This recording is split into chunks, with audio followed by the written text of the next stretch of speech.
Assalamualaikum warahmatullahi wabarakatuh. Perkenalkan, nama saya Putri Aulia dengan NPM 2478226 kelas TRI 4A. Di sini saya akan membuat video hands-on pada mata kuliah kecerdasan buatan pada TI. Nah, di sini untuk video hands-on lab session 5 yaitu Data and Feature Thinking dengan topik Data Understanding and Feature Exploration.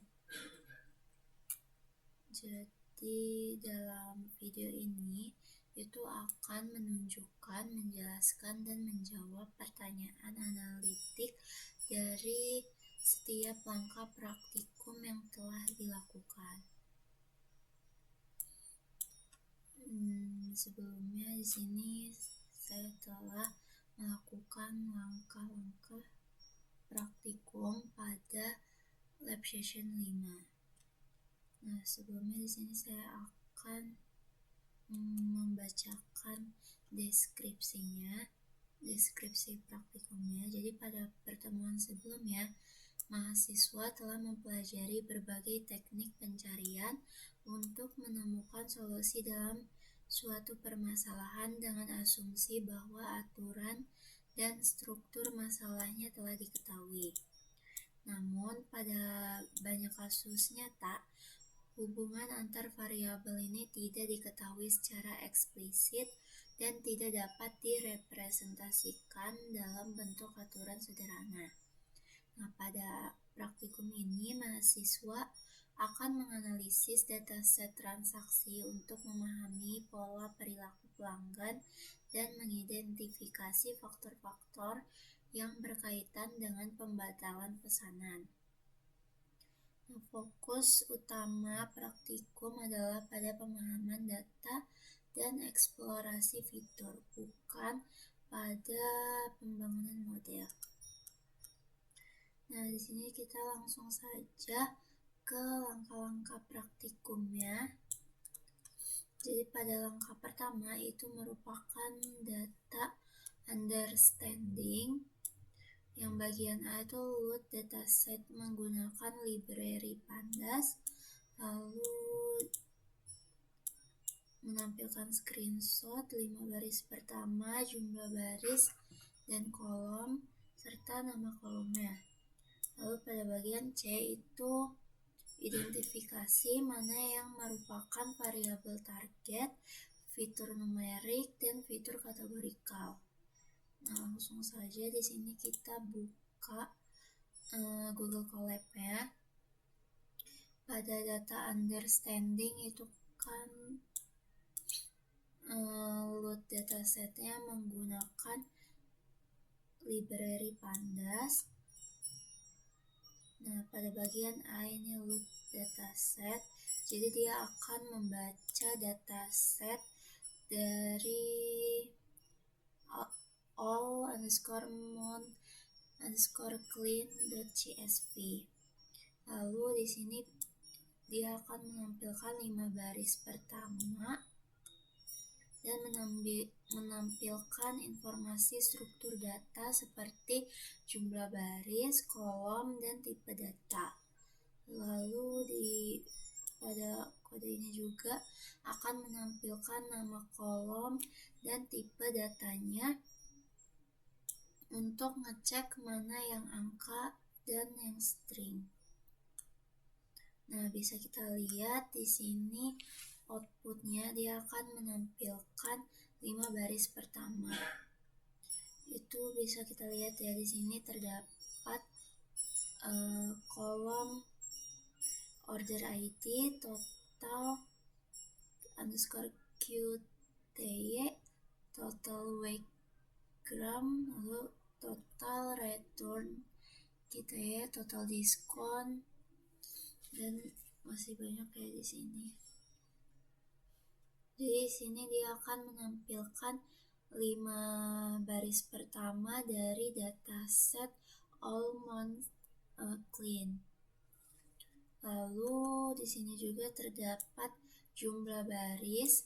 Jadi berdasarkan hasil pemrosesan menggunakan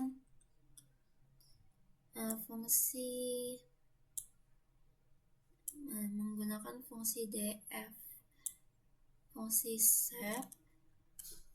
Di sini dataset allmonthsclean.csv ini memiliki jumlah baris yaitu 20.848,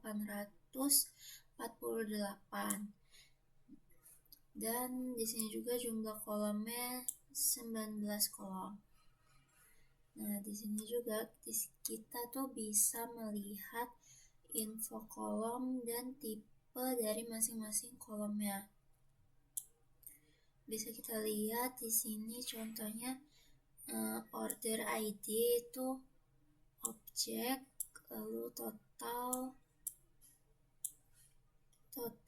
QTY, lalu total week, total return, total diskon. Jadi di sini juga dia masing-masing kolom memiliki tipe data, ada yang objek dan ada yang integer.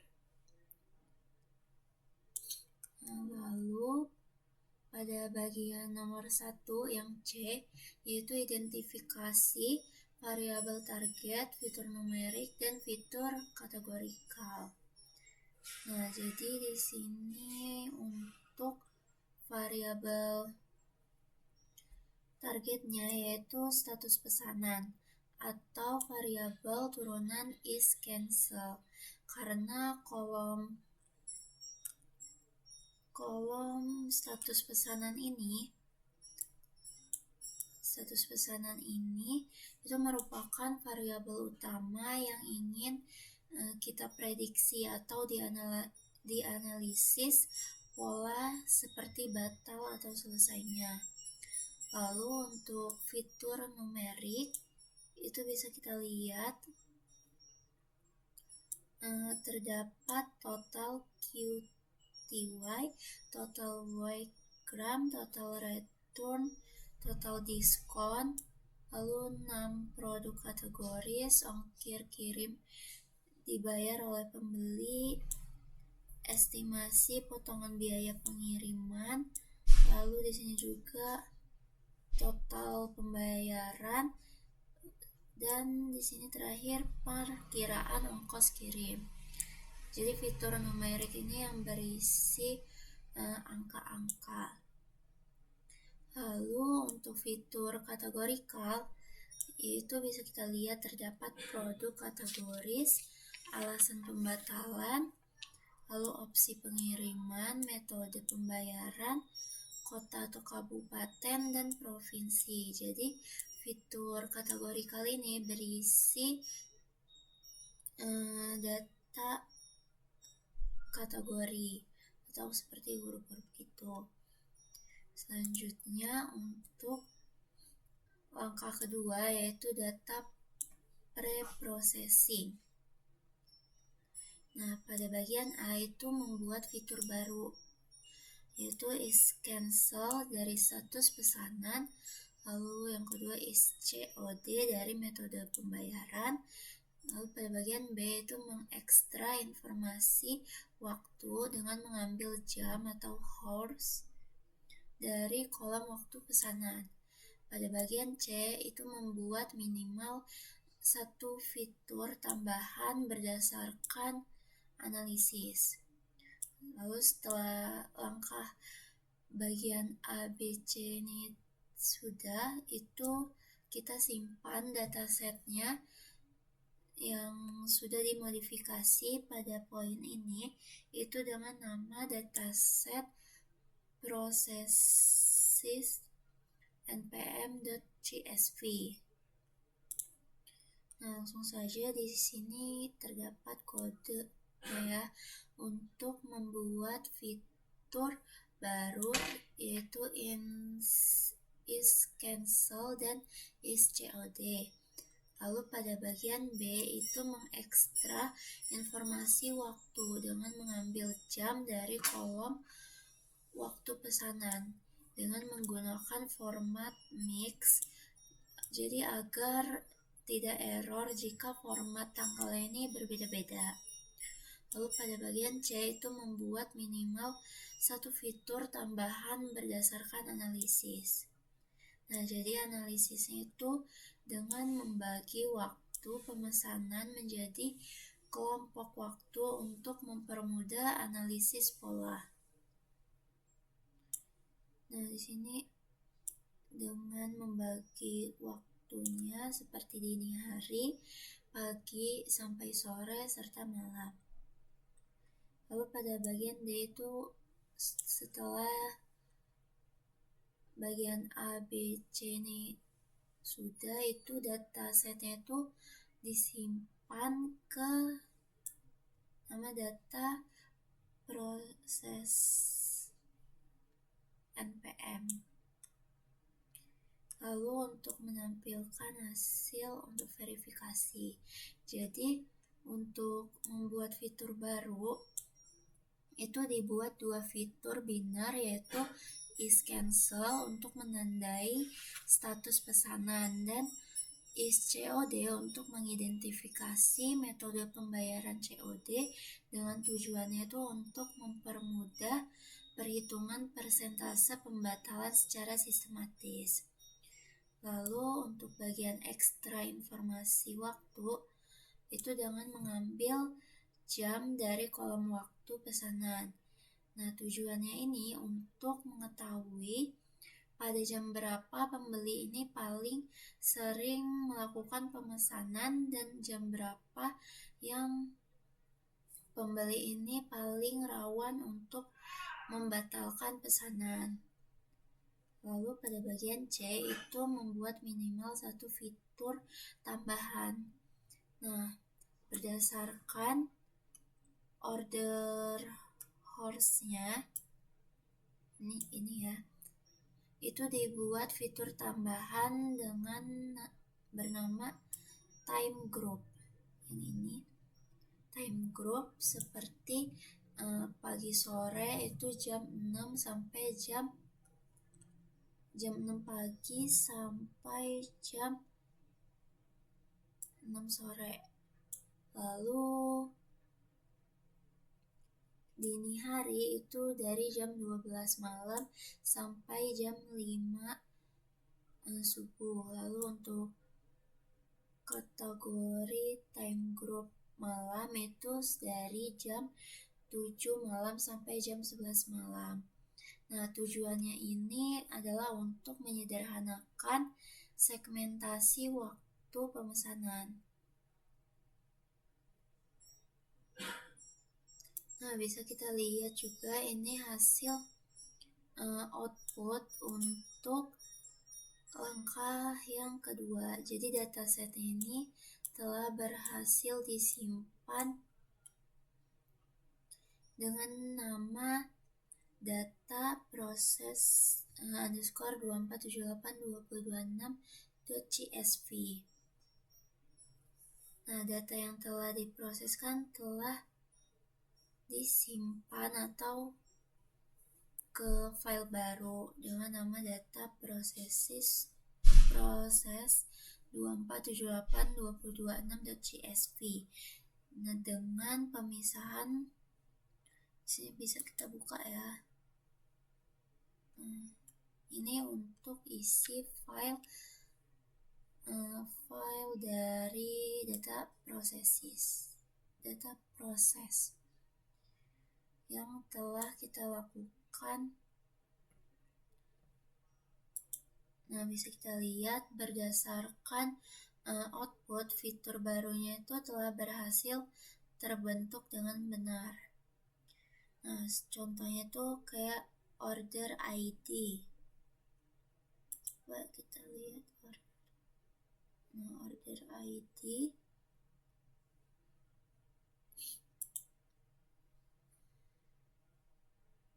Nah, jadi ini untuk output nomor 2 untuk status pesanan, bisa kita lihat itu selesai. Lalu di sini terdapat batal ya, dengan metode pembayarannya itu COD, bayar di tempat, ISCOD 1. Nah, ini untuk jam ordernya itu dia sekitar jam 6 sore ya ini. Jadi dia masuk ke kategori time groupnya pagi sampai sore. Lalu di sini juga ada yang status pesanannya selesai. Di sini juga COD dia selesai. Ini untuk metode pembayaran non COD, jadi ada Cbank sama saldo ShopeePay.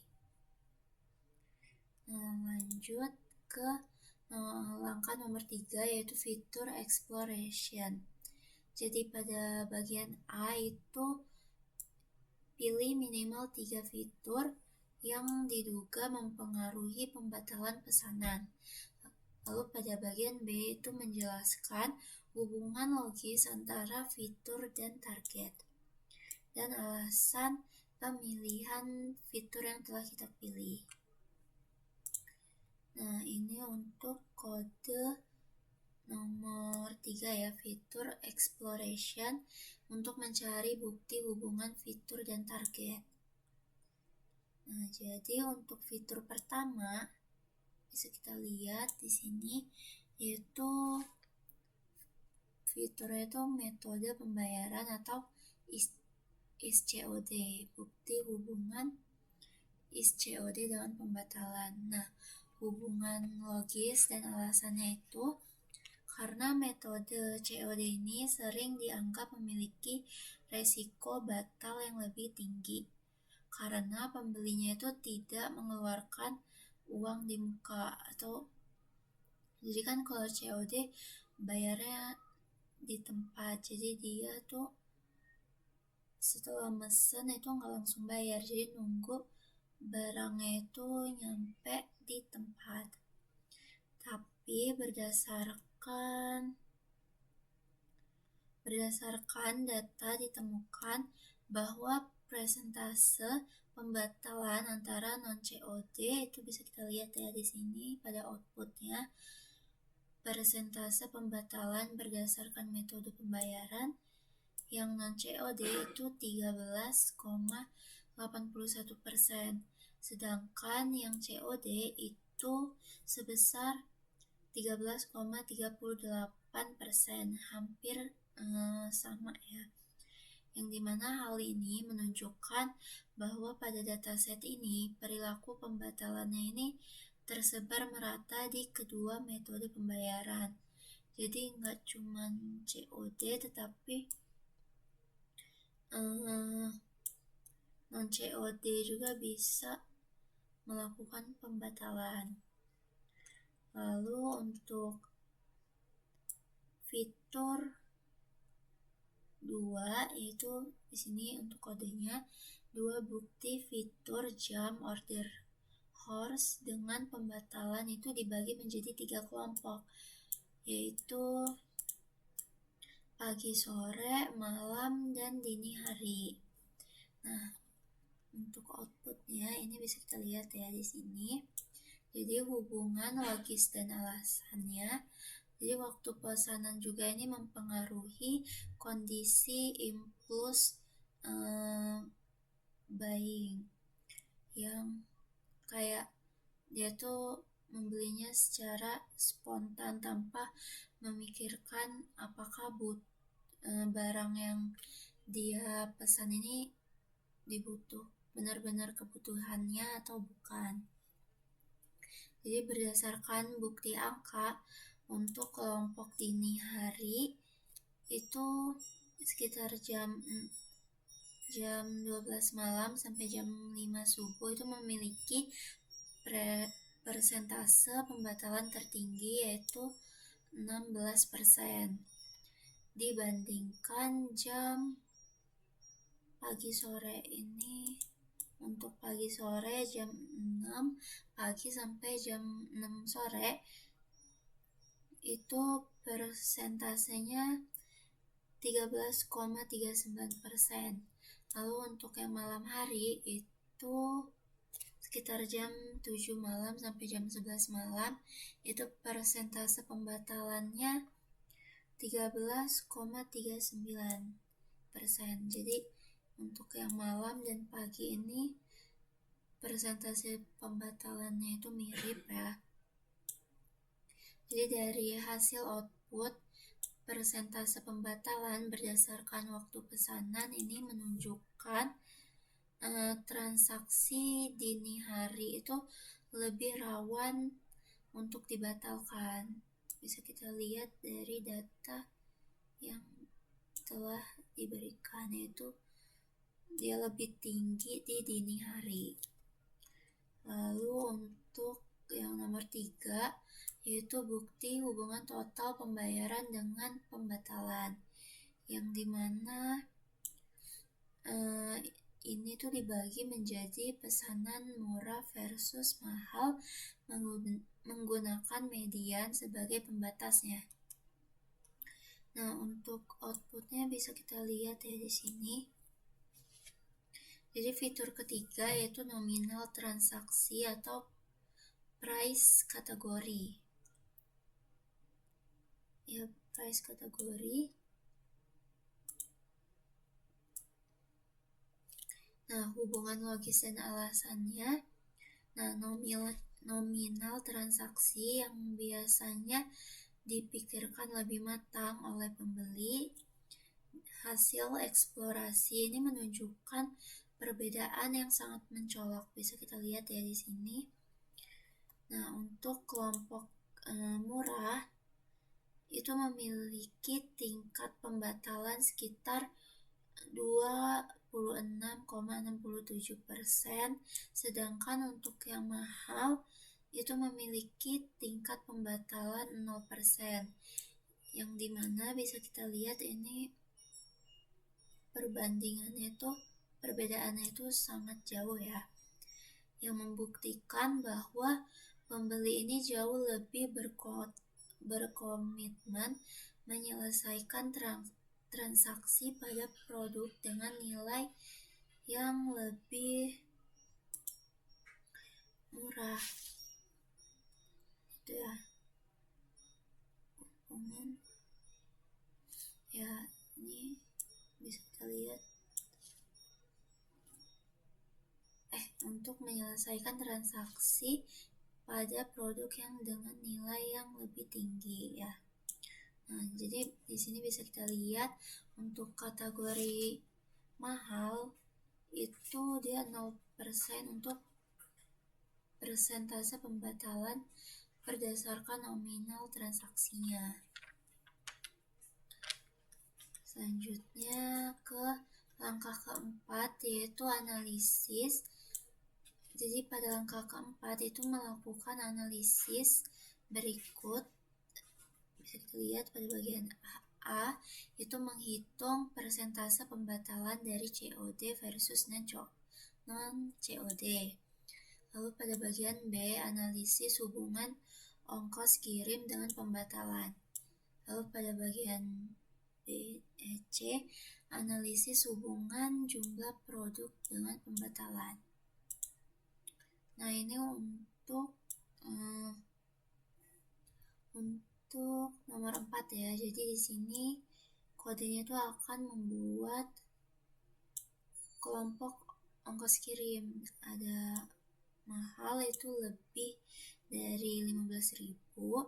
Lalu untuk yang murah itu sekitar 1.000 sampai 15.000. Nah, sedangkan yang gratis itu dia 0. Lalu di sini dia akan membuat kelompok jumlah produk. Jadi dikelompokkan yang beli 1, lalu kelompok kedua yaitu pembeli dengan membeli 2 sampai 5. Lalu yang ketiga, kelompok 3 itu membeli lebih dari 5. Nah, untuk bagian analisis itu yang pertama kan menghitung persentase pembatalan dari COD versus non-COD. Untuk kodenya seperti ini. non-COD itu 0, COD itu 1. Nah, ini untuk tabel 4A persentase pembatalan COD versus non-COD. Bisa kita lihat berdasarkan hasil analisis yang telah dilakukan, perbandingan antara metode pembayaran COD dan non-COD itu terhadap status pembatalan pesanan. Metode non-COD ini memiliki total pesanan sebanyak 9.310 transaksi dengan persentase pembatalan itu sebesar 13,81%. Sedangkan untuk metode COD memiliki total pesanan sebanyak 11.538 transaksi dengan persentase pembatalan sebesar 13,38%. Dari hasil tabel ini bisa kita lihat metode COD ini sering dianggap lebih beresiko.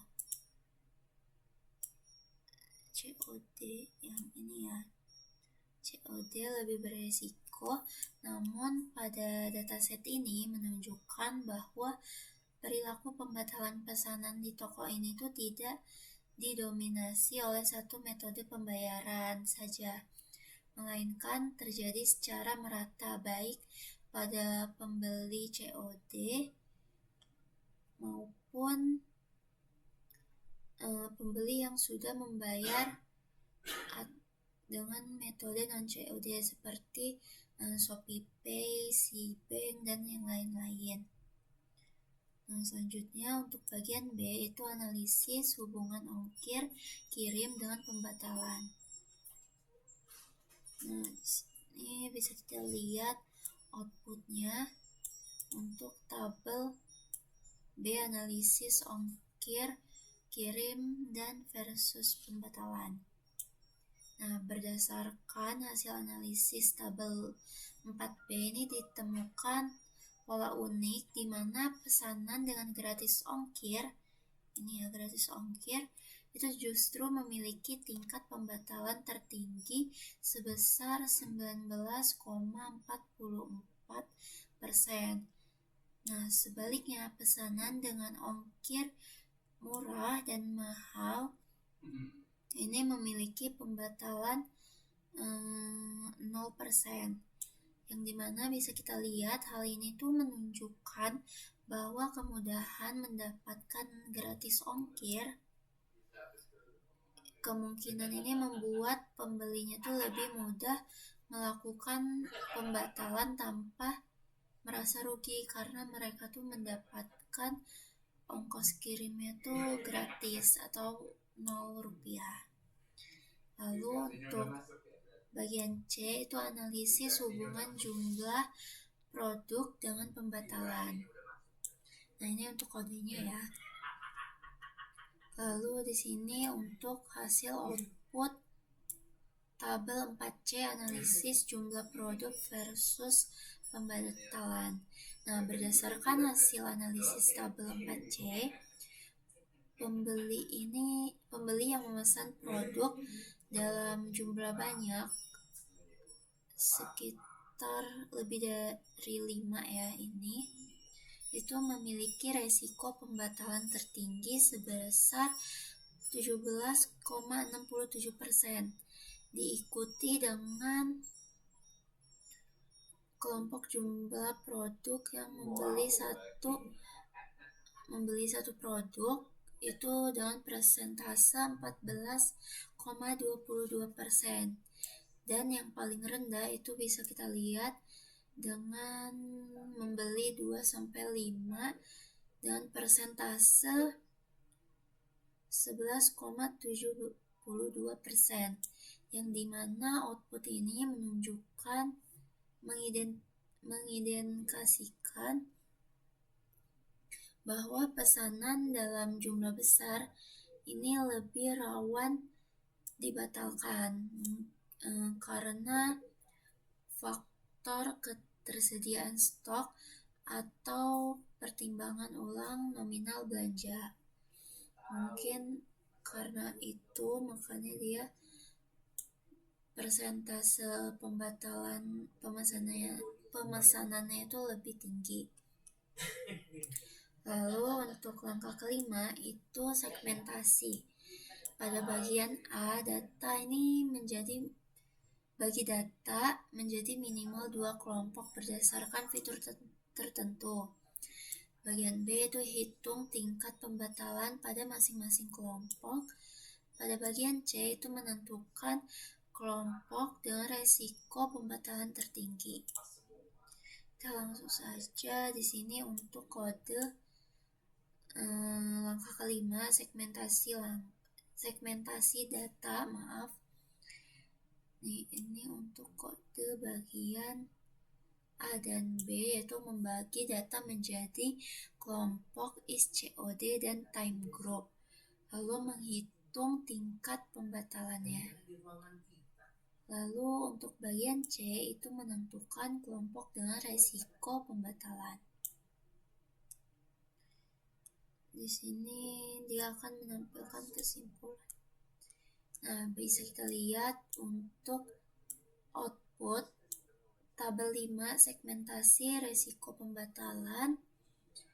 Jadi pada bagian A itu datanya itu dibagi menjadi minimal 2 kelompok berdasarkan fitur tertentu. Di sini saya membaginya berdasarkan kombinasi antara metode pembayaran ISCOD dan 3 kelompok waktu, yaitu time group seperti dini hari, pagi, sore, dan malam. Nah, tujuannya dibagi 2 kelompok ini itu untuk melakukan pemetaan resiko yang lebih detail sehingga dapat menentukan prioritas penanganan pesanan berdasarkan kombinasi faktor yang memicu pembatalan. Lalu untuk bagian B ya, itu menghitung tingkat pembatalan pada masing-masing kelompok. Jadi tingkat pembatalan itu dihitung dengan mencari nilai rata-rata dari kolom is cancel untuk setiap kombinasi kelompok. Hasilnya bisa kita lihat berdasarkan tabel 5 segmentasi resiko pembatalan. Itu contohnya non-COD dengan kelompok waktu dini hari itu tingkat pembatalannya itu 16,66% dengan total pesanan 607. Lalu untuk yang COD 1 ini ya, 1 dengan kelompok waktu dini hari dengan total pesanan 843 itu memiliki tingkat pembatalan sekitar 15,30%.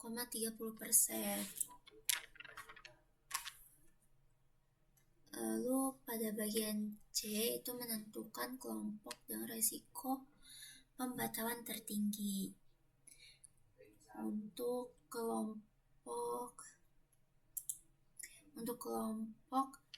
dengan risiko pembatalan tertinggi itu adalah transaksi non-COD.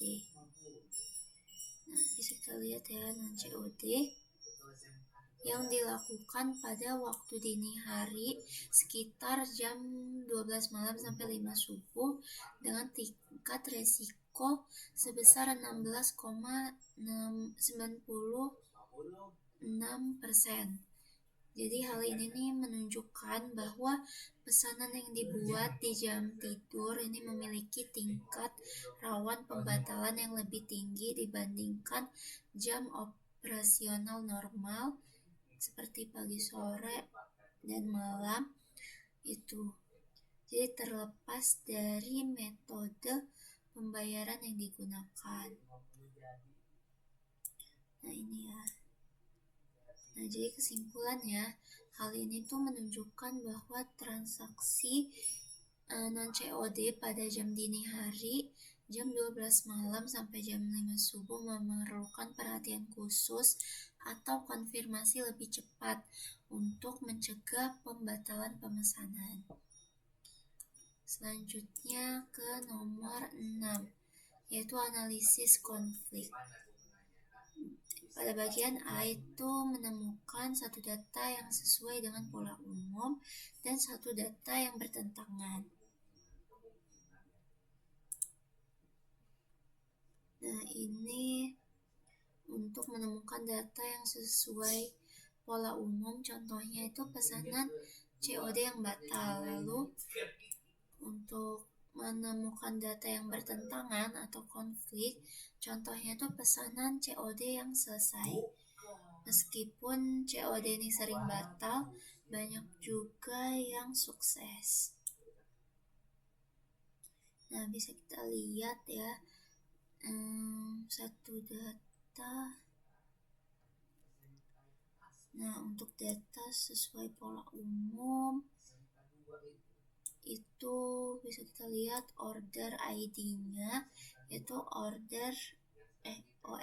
underscore 000005 dengan metode pembayarannya itu COD, bayar di tempat.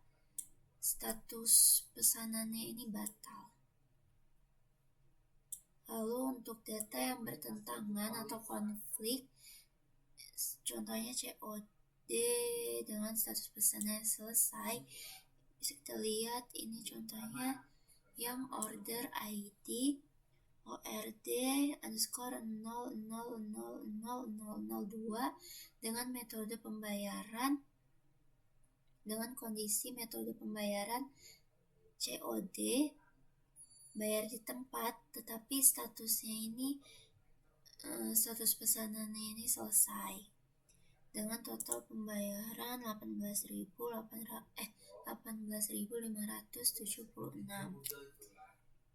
Lalu di sini juga jelaskan kemungkinan penyebab perbedaan.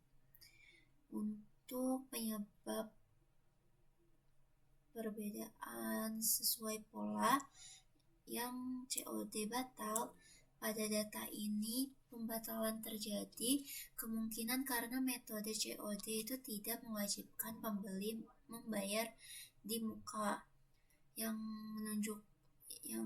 memberikan kebebasan bagi pembeli untuk membatalkan pesanan secara impulsif tanpa adanya beban finansial yang sudah dikeluarkan. Lalu untuk penyebab konfliknya COD dan selesai. Meskipun di sini metode pembayarannya COD, bayar di tempat, tetapi transaksi atau status pesanannya ini tetap selesai karena total pesanannya itu 18.576 yang cukup terjangkau bagi pembeli, atau mungkin barang yang dibelinya ini merupakan kebutuhan yang mendesak terhadap barang yang dibeli. Oleh karena itu, ini membuktikan bahwa metode pembayaran COD itu tidak selalu berakhir pembatalan jika barang yang dibelinya itu memang benar-benar dibutuhkan oleh pelanggan.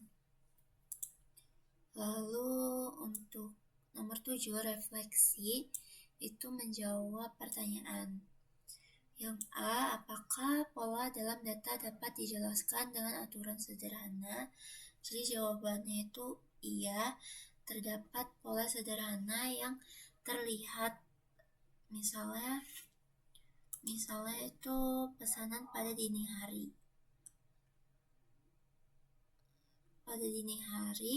dan pesanan dengan gratis ongkir yang memiliki kecenderungan pembatalan yang lebih tinggi.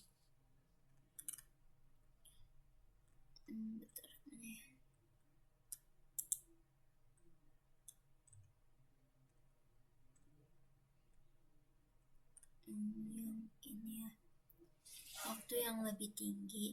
Jadi pola-pola ini tuh dapat dijadikan dasar aturan awal untuk mengidentifikasi transaksi yang beresiko. Lalu pada bagian B, pada kondisi apa aturan tersebut gagal? Jadi aturan gagalnya itu pada saat menghadapi faktor urgensi atau kebutuhan mendesak pembeli. Nah, seperti ini. Jadi sebagai contoh, itu bisa kita lihat pada langkah ke-6 analisis konflik, itu ditemukan transaksi COD yang secara pola yang seharusnya itu rawan batal pesanan, tetapi di sini dengan metode pembayaran COD atau bayar di tempat, statusnya itu bisa selesai. Lalu pada bagian C, apa kesulitan dalam membuat sistem otomatis berbasis aturan dari data ini? Nah, kesulitannya itu mungkin adanya interaksi antara fitur kompleks. Jadi jika kita membuat aturan berdasarkan satu fitur, maka akan banyak data yang salah sasaran. Selain itu, format data yang tidak seragam seperti perbedaan tanggal itu menuntut sistem yang lebih fleksibel. Selanjutnya ke langkah 8 atau eksplorasi lanjutan. Jika variabel target dihilangkan, bagaimana Anda akan mengelompokkan data tersebut? Jadi untuk mengelompokkan data berdasarkan kemiripan karakteristik, yaitu menggunakan teknik clustering. Nah, cara mengelompokkannya yaitu yang pertama itu segmentasi perilaku yang menggabungkan data jam pesan dan metode pembayaran untuk melihat kelompok pembeli. Yang kedua itu segmentasi ekonomi, yaitu mengelompokkan berdasarkan total belanja dan ongkos kirimnya. Tujuannya itu untuk memetakan profil pelanggan secara otomatis tanpa bergantung pada label status pesanan. Jadi sehingga tokonya itu bisa memberikan strategi layanan yang berbeda pada setiap segmen. Mungkin di sini untuk menjelaskan dan menjawab pertanyaannya sudah semua ya pada langkah-langkah praktikum, dan ini juga untuk kode-kodenya. Mungkin cukup sekian video hands on dari saya. Apabila ada kesalahan saya mohon maaf. Wabillahi taufiq wal hidayah. Wassalamualaikum warahmatullahi wabarakatuh.